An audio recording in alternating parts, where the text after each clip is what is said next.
I'm here. Come back. Yeah. Oh, I'm here. Hey, everybody. I just. Oh, good morning. We are live. We're live for Jung at Harp, episode number 157, and we're a little rattled because we've had a I'm little. grumpy. I'm super grumpy. We've had some technological challenges this morning, but I'm Kathleen Wiley, a Jungian psychoanalyst in North Carolina, Can you come and closer I to am the mic? here with Deborah Henson-Conant, a harpist, mentor, composer. I'm a harpist. We're lots of things. Rattled women, however, grounded women. And we're here today to dialogue together and with you about the 5 P's. And the 5 P's we're going to talk about this morning are process, preparation, practice, progress, and progression.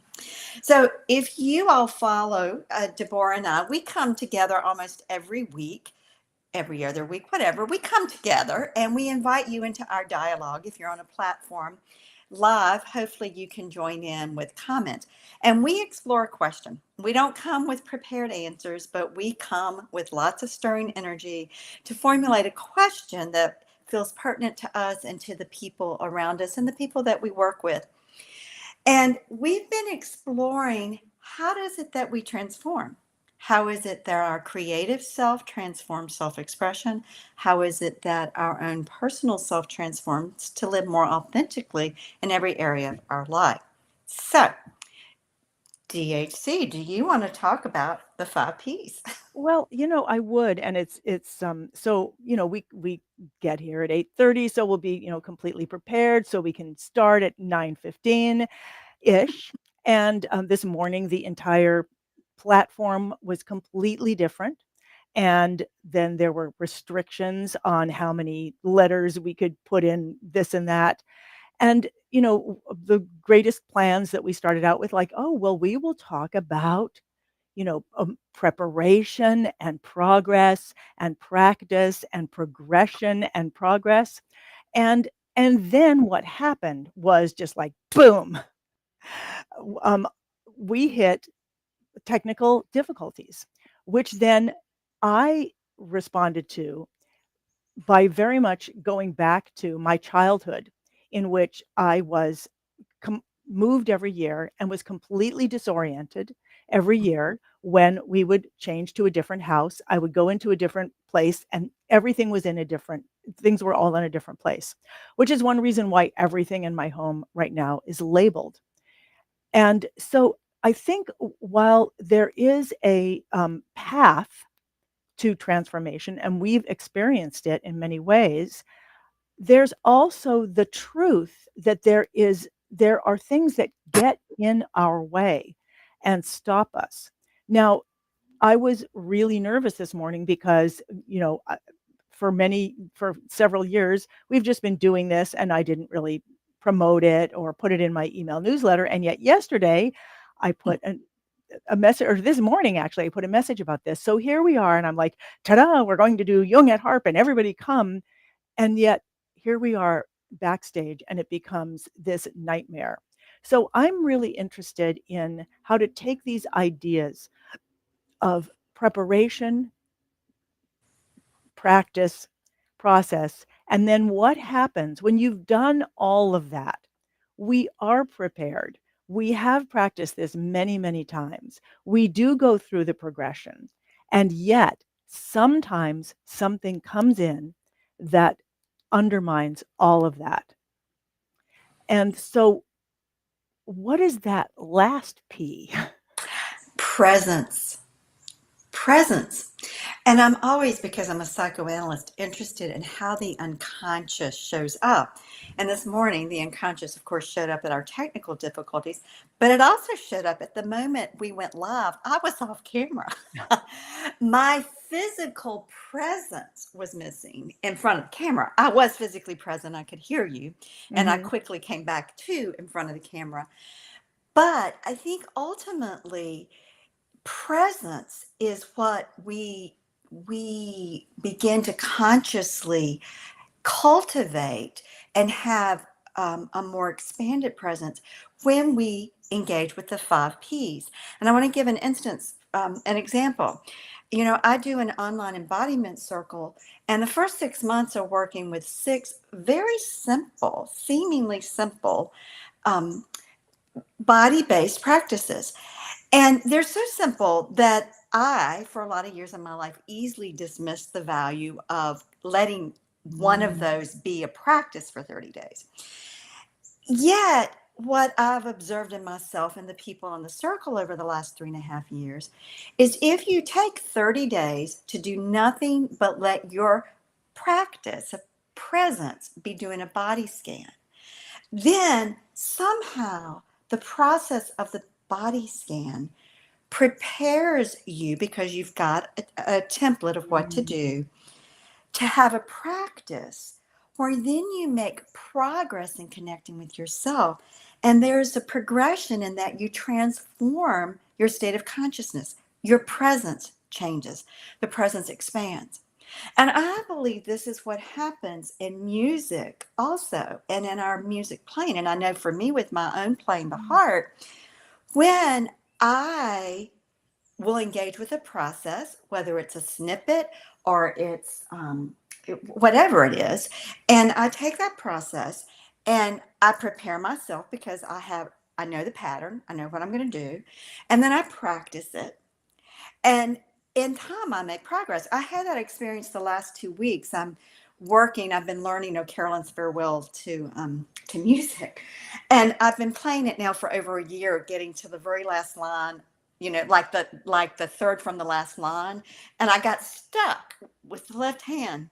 And I finally found a way forward with the left hand. But now I'm having to incorporate it with what I practiced without it for several months. But as frustrating as it's been, I've stuck with it as a practice every day or every other day, just 5 minutes of doing that next phrase. And this morning, before breakfast, about 6 o'clock, I sat down at my harp. And when I played it through the first time, I got it. I got it. It was Mm. there. So I Mm. had a process. This is the fingering, Mm. this is the phrase. I prepared, had my heart, had my own understanding of what was going to happen. I practiced, and then I started to have some forward movement. And this morning, there was a Mhm. progression. My sense of self in relationship to that line changed. Wow. I'm hearing so much there. As you were talking, I thought, as you were talking about presence, I was thinking, okay, so I was really triggered this morning by a sudden change of Mhm. and disorientation. Um, and I know that's a trigger for me. And and what I heard you say, and then I was, as you were talking, I was going back in time to my childhood and all the different Mhm. places, um, and and then thinking, oh, but the more I could cultivate my presence, Mhm. the less the more I have something to stand on. Yes. I cannot Yes. control how disorienting my environment is. Right. And Right. to most control, I can't control how disoriented I get. I Right. mean, I've had therapists and teachers who've tried to help me, give me questions to orient, but what I can do, and I think what I automatically happened to me, was that I discovered music. Mhm. And music is never disorienting to me, and in part Mhm. because of the deep logic inside of it. Mm.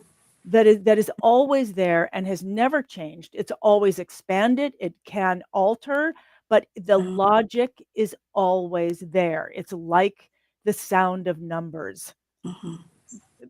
being certainty. Mhm. So that was one of the things that I thought about, and then as you were speaking, I was thinking, "Okay, how might I cultivate that even more in my life now?" That sense, even if it's just practicing, like this discussion started last week when we were talking about a progression.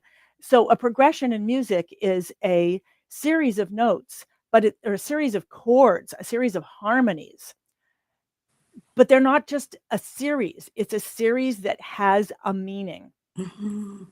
based on the mathematics. And so just that is a progression, and it goes, there's a sense that it's moving somewhere, but you can move again. You can keep on moving forward and backwards. You can even alter many of the notes, but you're still moving, like a day is moving from morning to afternoon to night. And then sometimes it goes on even further. So it's a progression. It has a sense of movement. It has a sense of meaning. And And it's a progression that leads you inward to connect with your core self, right, you know. right. And so I think this is presence. I'm thinking about Thich Nhat Hanh, who Mm. says the past and the future are taken care of in the present. If you take care of the present, the past and the future are taken care of. Presence requires being in the present. And you beautifully shared how you recognize that when things suddenly change, Mm. it triggers you back into this childhood experience where you didn't have all the resources you have now as the woman you are. You know, you have so much to draw on. I Well, have so much to draw on. However, let me finish. However, when we get triggered into what Jung would have called a complex, or a childhood, what I like mm, to call a childhood feedback loop, we lose access mm, to the present. We lose mm, access to the presence with our center. You found your way to connect with your center that's been mm, your tether all your life, and you mm, found it through music. Music really isn't the tether. The tether is that core self, but music is your vehicle of getting there. And mm, I have found often that is the case for professional mm, musicians. I live with one mm, that oh, was right, for right. him. You know, what I Mhm, do because that was how as a child I found the connection to my center. So mhm. Mm. so the press Whoa. So, go ahead. yeah, so what I'm hearing is, whatever it is that you're engaged in, hobby, career, avocation, that that's where you found your center. Now, I had this image this morning that when we take on a practice, it can sometimes open up a door or a window. Like Hmm. when we're little kids, you're watching cartoons and there's this, the character is stuck and there's a wall, and then they take out a pencil and they draw a door, and then they open the door. That this thing that we do, this practice that we take on, can actually open that door. Hmm. And the door, and you said the door to your center, and at the center is the connection Right. with Is with the oneness. I believe at the core center is our oneness with our true self, or our essence. I often call it divine essence because it is ultimately what is in charge of our life. um, I mean, it would be the equivalent of the higher power in the 12-step program. what does divine mean? To me, divine means all encompassing and connected to the all. So when something is divine, you know divine is not a value of good or bad Mhm. necessarily, but divine has to do with the power, the Mm. presence, the Mm. Mhm. pervasiveness, So when something is divined. and the beauty. Let me say that. Oh, okay, okay. And I don't want to take us totally off track. And I also want to open up and say that one of the beauties of this platform, despite the fact that they changed everything and put it all over in different places, but despite that, the beauty is that it does allow us to connect with you, our listeners, if you're listening live in the moment. If you're in a place where you can chat, we can often see that chat, which is wonderful. So, okay, so I accept that everything moved to a different place. Um, all right, so back to the center and these 5 P's. And by the way, one of the reasons that we didn't put what the 5 P's are in the description is because as I tried to put it all in, that changed too, and there was a limit to the number of characters I could put. It was and I do so I want to go back to the idea of practice and what it opens up and the progression, the practicing of a progression, and Mhm. how the progress that happens um, happens in a sense we may not know where the progress is. Like in 12 step, they often say you polish over here. You polish something over here and and it ends up shining over there. You don't know where it's going to shine. And Mhm. this is an experience that I have had with the practice of a progression Mhm. on an instrument that I'm familiar with. So one of the things that's so meaningful to me about the opportunity to play the same instrument all the time, not just the harp, but also this particular harp, is that I can change. If the Mhm. thing stays the same, I can change, I Mhm. can progress, I can develop. And what's beautiful is that I often don't know in what way that will happen. So this last week, I had taken on a practice of a little mind, like a 3-step mind thing. Like I can't do this, but the magnificent universe can, so let it happen. Just like Mhm. this teeny little micro moment. And I've been taking it on and taking it on and taking it on.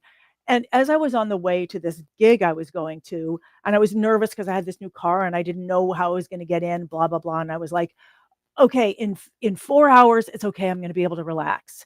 And then suddenly something opened up. It was like that door that had been drawn. It Mhm. opened up. And my mind said to me, we're not doing that. No, no, forget 4 hours from now. How about in 0 seconds from now, I'm right here and I'm loving driving here. So Yeah. something opened, and there was nothing in any of my practices that in which I was working towards consciously working towards that. And yet Mhm. that was the thing that opened up my life in the moment. Mhm. Now, Mhm. Miss Kathleen, tell me about that. Well, I mean, what you did is you came back to your center, which to me is the divine essence, and it shifted everything. I mean, the power of transformation is an intelligence within us that, in religious terms is often connected to the word God, Mhm, Almighty, mhm, Divine, Most High. In psychological Jungian terms, it's the self with the capital S. In the 12-step program, it's the higher power. I mean, we mhm, can call it, for people who have nature-based spiritual practices, mm, it is the life force. But we're mhm. talking about that essence that is divine, that is bigger than ego, that's bigger than consciousness. Your practice of your snippet of the little prayer you were Yeah, saying, the little progression, it's like a the little little progression, right. progression opened you up for a progression that was a transformation of your own felt sense or embodied consciousness in the moment.